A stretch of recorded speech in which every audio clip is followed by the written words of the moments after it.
रामायण तो कई हैं, वाल्मीकि रामायण, अध्यात्म रामायण, बरवे रामायण, दक्षिण की अनेक, कंबन बंगाल की, असम की। रामायण शतकोटि अपार, यहां तक बताएगा। शतकोटि, सत में 7 करोड़ भी कह सकते हैं, शतकोटि करते 100 करोड़ भी कह सकते हैं। रामायण इतनी है, रामायण शतकोटि, कोटि अपारा, चूंकि राम का चरित्र अगाध है, असीम है, निसीम है। जैसे परिधि से कहां से आरंभ हुआ और कहां अंत होगा कैसे जाने? परिधि माने व्रत। और ये नए बैठे हैं लोग, वैसी ऑडियंस है जिसको हिंदी नहीं आती, तो सर्कल समझ लीजिए। व्रत माने सर्कल, तो सर्कल के ऊपर हम कहां से आरंभ करें और कहां अंत होगा, वो पूर्ण है। उसमें कहीं प्रवेश मिल जाए, उसको त्रिज्या कहते हैं। उस व्यास के साथ कहीं जुड़ जाए हम, व्यास उस त्रिज्या के साथ जुड़ जाए, गुरु के साथ जुड़ जाए, तो हमको प्रवेश मिल सकता है। ओम अखंड मंडलाकारम व्याप्तम येन चराचरम, ये गुरु की व्याख्या की जा रही है। ओम अखंड मंडलाकारम, उसका ज्ञान अपरिमित है। मंडलाकारम, इट्स लाइक ए सर्कल, एक सर्कल की तरह, एक वृत्त की तरह।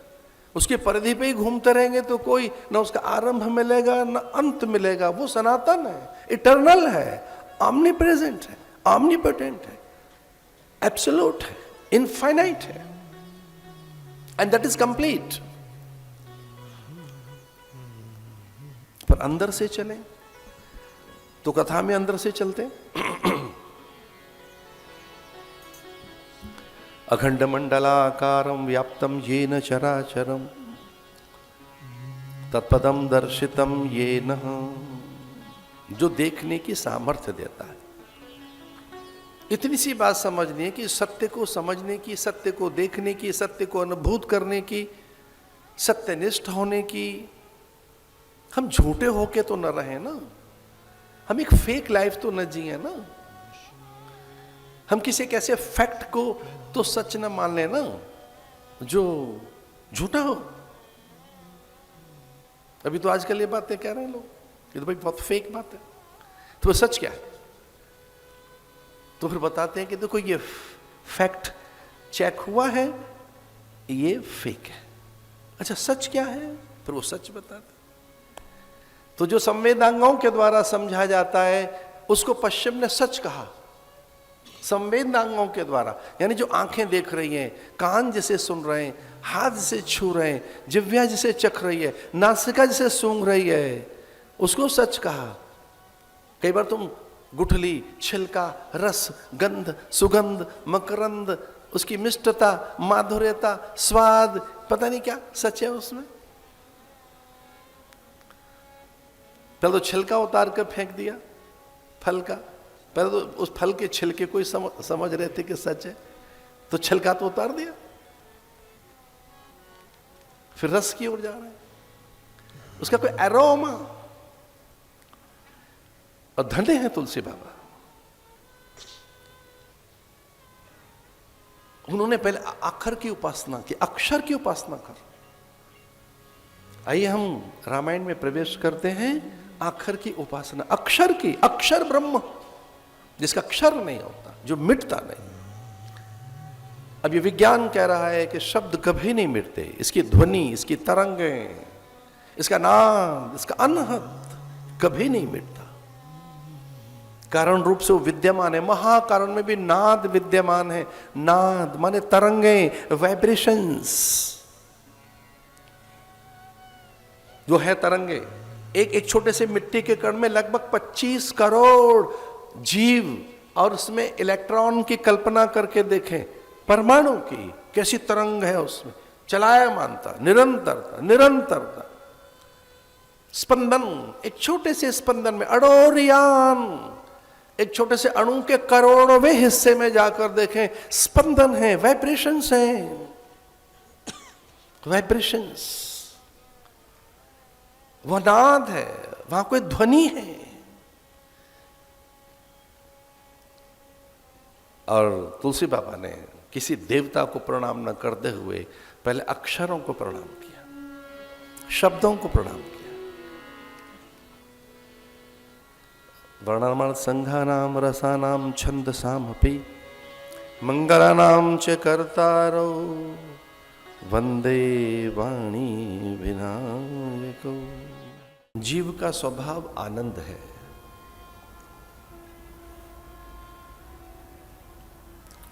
वह आनंद स्वरूप है। जीव की मूल सत्ता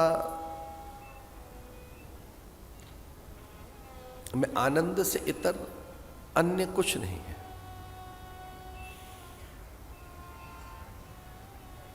जो जीव की मूल सत्ता है उसमें आनंद है, सत्य है, नित्यता है।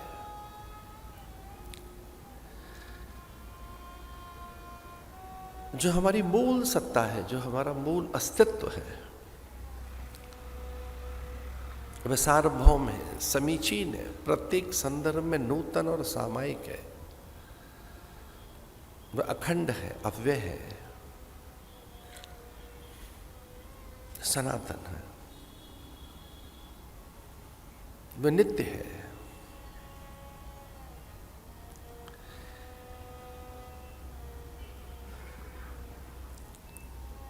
मन को आनंद की अनुभूति नहीं होती, मन को केवल सुख और दुख की अनुभूति होती है।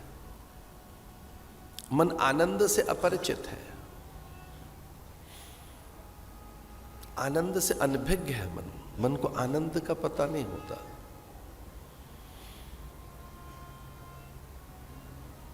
मन केवल सुख दुख जानता है, जय पराजय, हानि लाभ, यश अपयश, मान अपमान। जैसे देह के केवल दो ही धर्म हैं, जन्म और मृत्यु। जन्म मृत्यु जरा व्याधि दुख दोषानुदर्शनम अनुदर्शनम। देह के पास केवल जन्म और मृत्यु यही है। जो कुछ भी देह में है, मांस, मेद, रुधिर, मज्जा, रक्त, वीर्य, रस, कोशिकाएं, ऊतक, आकृति, इसकी द्युति, कांति, नवलता, इसकी विविध भंगिमाएं और अनेक कलेवर और अवस्थाएं, जन्म से लेकर अंत तक निरंतर जन्मती है और मरती है। अनेक कोशिकाएं।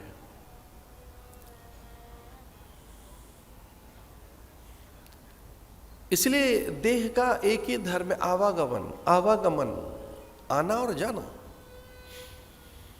उस देह के धर्म को निभाती हैं सांसें। देह का धर्म क्या है? सांसें बताती हैं, प्राण बताते हैं, आ रहे हैं और जा रहे हैं। श्वास का आना और जाना, यह देह धर्म का परिचय है, यह देह का सत्य है, शरीर का यही सत्य है। श्वास आ रही है और जा रही है, आवागमन। तो देह में या तो जन्म है, उसमें विकास है, ह्रास है और अंत है। देह इससे इतर कुछ नहीं है।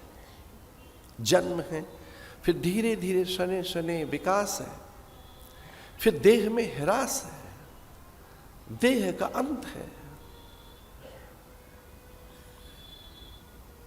इस स्थूल शरीर से और अंदर चले तो मन है। जैसे सुख दुख, मान अपमान, यश अपयश, हानि लाभ, इतना ही आता है उसे। हर्ष अमर्ष,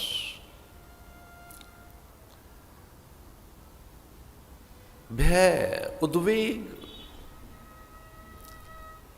हताशा, दैन्य, निराशा, अथवा तो अभाव। कभी हर्ष में है, कभी अमर्ष में है। मन कभी बहुत सुख में है, कभी दुख में है। लेकिन भगवान शंकराचार्य कहते हैं कि हम मन नहीं है। मन बदलता है।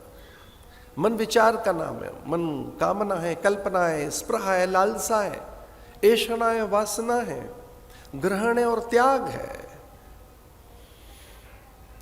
तो जो मेरी सत्ता है वो ग्रहण त्याग नहीं है, कल्पना, विचारणा, स्फुरना से इतर है कोई।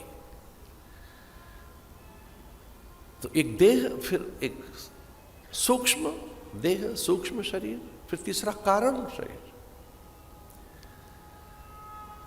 तो जो मूलत है हमारा अस्तित्व है, जो हमारी सत्ता है, वो आनंद की है। जीव का स्वभाव आनंद है, उसका स्वभाव सत्य है, वो नित्य है। जो सत्य है जब वो प्रकाशित होता है, अभिव्यक्त होता है, तो उसे चित्त चाहिए। तो देखिए, एक शब्द है सत्य, फिर है चित्त, आनंद, सच्चिदानंद। हम सच्चिदानंद स्वरूप है, हम सत्य है। देह सत्य नहीं है, ये मिटती है, इसमें परिवर्तन है, विकार है, इसकी अनेक अवस्थाएं हैं। ये सत्य जब अभिव्यक्त होता है, ये सत्य जब मुखरित होता है, प्रखर होता है, यद्यपि सत्य जीवंत है, लेकिन जब सत्य व्यवहारित होता है, व्यवहार में आता है,